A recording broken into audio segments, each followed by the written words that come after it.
Ayan, magandang umaga mga kababayan, dasangan ni Wanuli. Palis na pong bagyo sa oras na ito mga kababayan sa Pilipinas ngayon. Ang pag-uusapan po natin ay yung bagyo na usapin sa asukal. No? Dahil ito na nga, ginisa na nga ni Congressman Marcoleta yung dalawa, no? Yung dalawang executive ng Department of Agriculture. No, ito si Mr. Serapica at saka si Mr. Sebastian.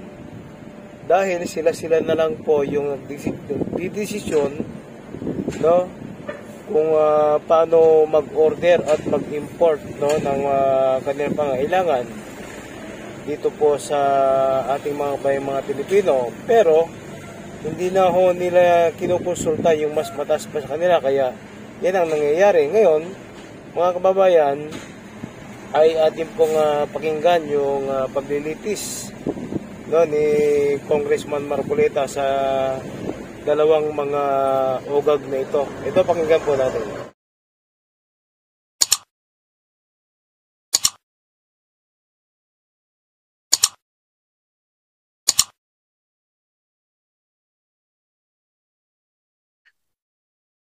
Mr. Sebastian, bakit po kayo nag-resign?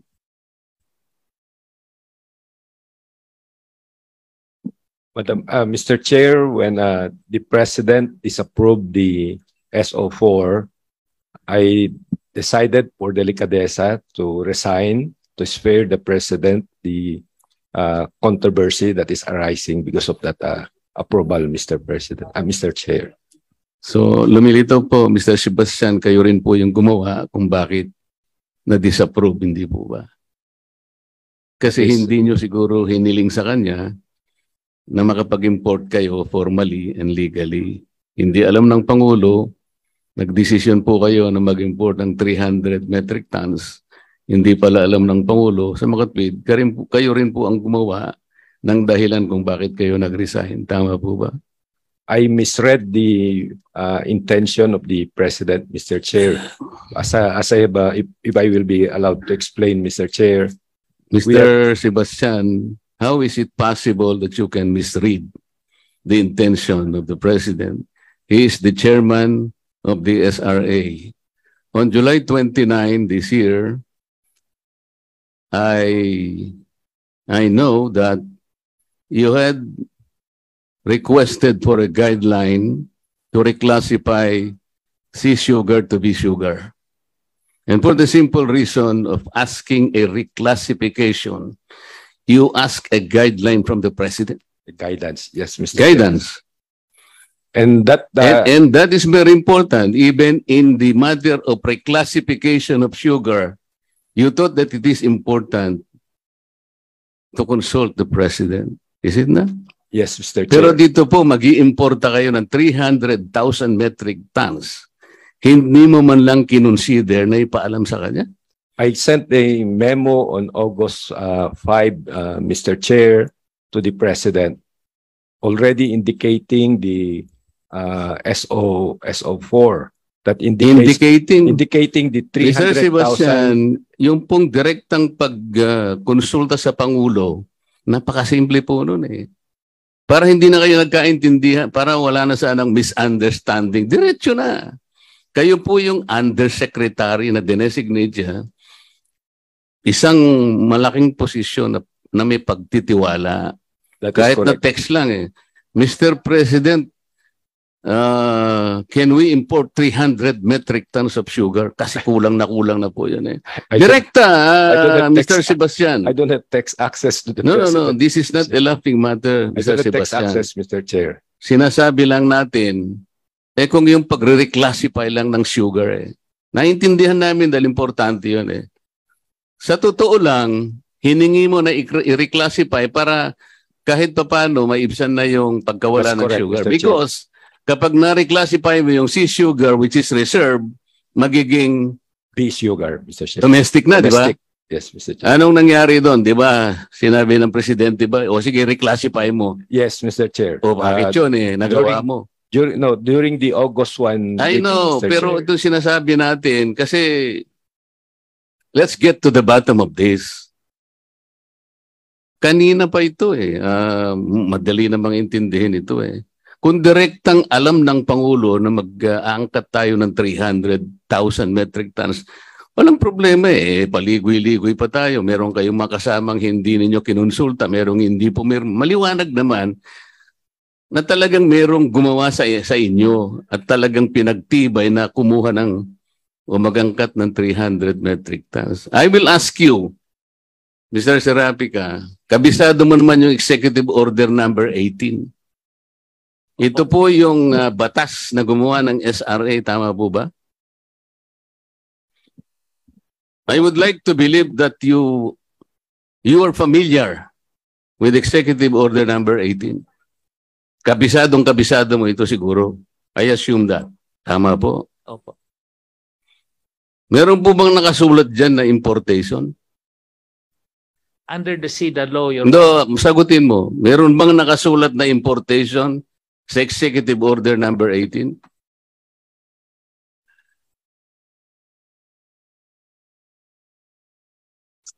Yung salitang importation, meron po bang nakasulat? Wala po, Your Honor. Wala, di ba? Because under the objectives of the SRA, talagang katungkulan ninyo na pangalagaan ng production Sa totoo lang, it is the responsibility of SRA. Meron pa nga meron pa nga agriculture coefficient Ibig sabihin, babantayan nyo ang bawat landowner kung anong capacity niya mag-produce ng sugar locally. Kaya nga hindi binanggit dyan ng importation Bakit po tayo, Madam Chair, napunta sa kondisyon na kailangan tayong magangkat ng sugar kung pinanindigan nyo lamang ang objectives ng SRA. Gusto ko basahin sa inyo. To institute an orderly system in sugarcane production for the stable, sufficient, and balanced production of sugar for consumption, for exportation, and strategic reserves. Walang sinasabing mag-i-importa ka Sinasabi niyo rito, stable and sufficient for consumption, exportation, and reserves. Hindi na nga tayo nag-export pati ng ating domestic kung ako, wala na di ba? Meron po kayong pinroduce na refined sugar production and demand. Paano po nyo na-compute yung demand? How do you compute the demand or the national consumption? On a weekly basis, Your Honor, first on the production side. Hindi nga yung demand muna. Okay, yung How do you determine the national demand? as far as sugar, both raw and refined, Your Honor, we have actual withdrawals from the mills, and that we consider that withdrawals as consumption, Your Honor. Ganun lang. Opo.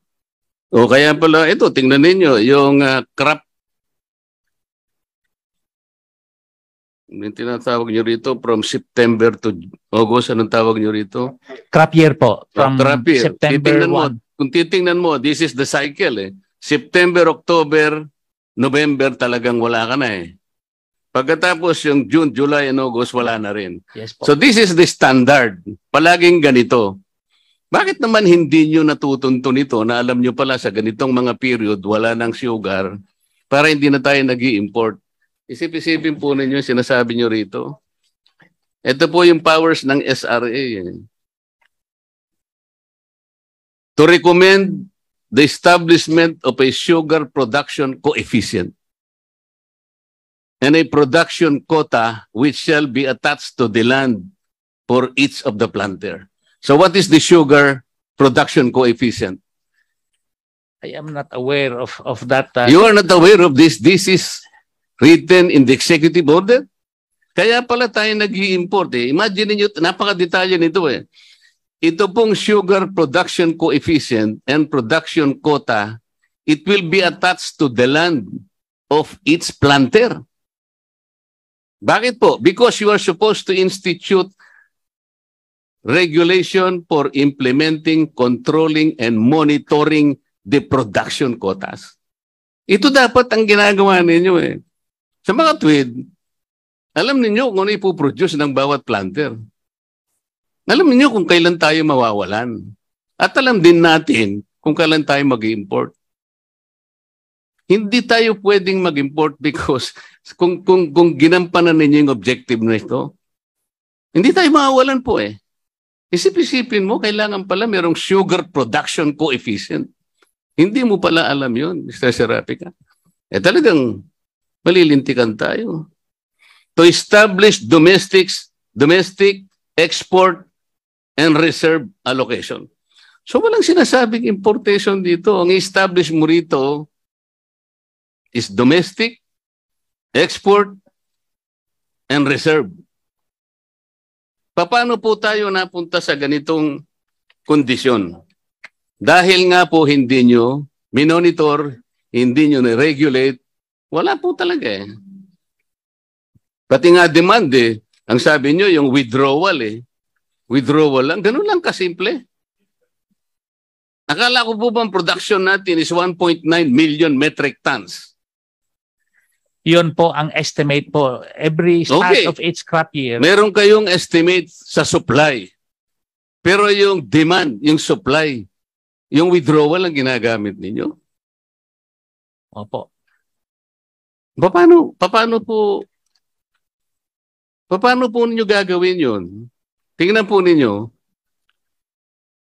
75% of the 62,000 sugarcane planters own less than 5 hectares. Ang bilang po nun ay 46,500 planters. Paano niya minomonitor yun? Less than 5. Yung iba, malaki to. Baka madali pa yun eh. But 46,500 sugar planters, how do you monitor their production quotas? You don't even know that. Alam po nyo, napakasimple lang nito eh. Madam Chair, dahil nga sa nawalan ng sugar, alam mo pati mga langgam nagrarally na ngayon. Hindi naman dapat mangyari po yun eh. At siya na pakiusap na ating mga mahirap na kababayan niya. Napakasimple, Madam Chair. Kamukha nito, kayo po nagbigay sa amin ito. Recommendation of stakeholders. Ito po, mga pangalan, ano? Confed. So mga ayon sa rito, 300,000 metric tons, sabi niya. Raw sugar, 150. Refine, 150. NFSP, di ko po kilala ito eh. So mga ayon din, 300 metric tons. Panay Fed, 300,000. Luzon Fed, Unifed, Joint Resolution, 300 metric tons. PSMA, 300 metric tons. Bakit po sila sumang-ayon, Mr. Serapika, pagkatapos pumunta sa opisina ng Pangulo at nag-complain sila about the importation of 300 metric tons? Your Honor, sila po ay nag-submit ng kanilang mga rekomendasyon. Yun po ang binasihan ng SO4. So, ngayon, yun nga po yung nakalagay rito. Bakit sila rin ang parang nagko-complain kung bakit nag-aangkat kayo ng 300 metric tons? Hindi maintindihan kung ano talaga ang gusto ninyong mangyari. Hindi ko po alam yan, Your Honor. Nakala ko pa meron po kayong consultation. Yes po. Itong mga nagpadala sa SRA ng kanilang mga rekomendasyon, yan po, written recommendation to the SRA. Kung sila din po ang nagreklamo ngayon na hindi na sila sang-ayon ng 300,000 metric tons, hindi ko po yun alam ano ang dahilan nila po. Kaya po, masyadong magulo ang ating SRA. Pati po yung inyong board. Meron kayong representative ng millers, meron kayong representative ng planters, pero wala kayong representative ng consumer. Tama po po?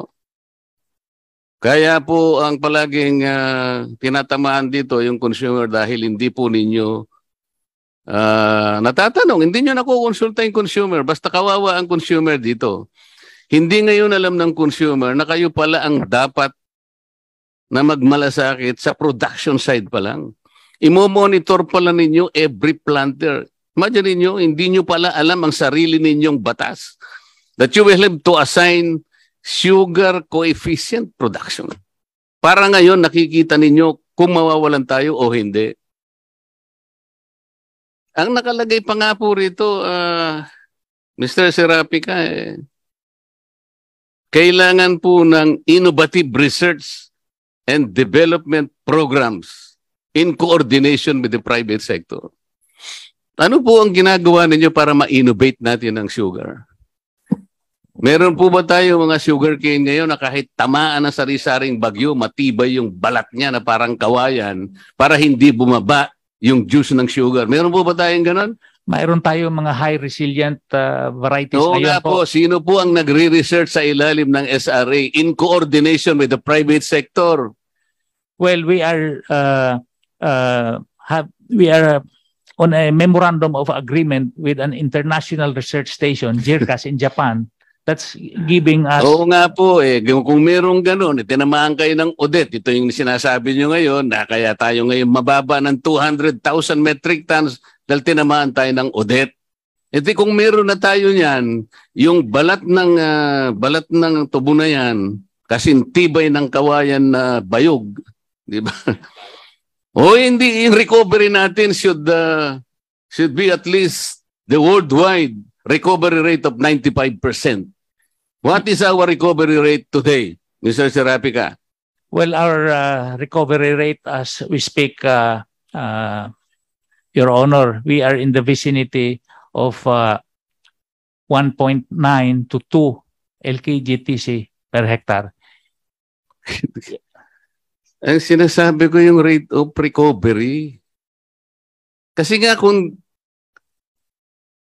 dumating ang bagyo, kasi hindi ba kalaban ng yung bagyo, ang tubig? Opo, Your Honor. Ang rate po ng recovery ngayon is 95%. Sa atin, ilan ang rate of recovery? Extraction recovery po. Ito yung tubo. I-extract mo po 'yan. Siyempre merong nawawala. Kumbaga sa Meralco, system loss. Di ba? Ano ang system loss mo?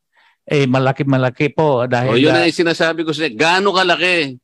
Nasa 0.65. 0.65, Madam Chair, ang layo natin sa world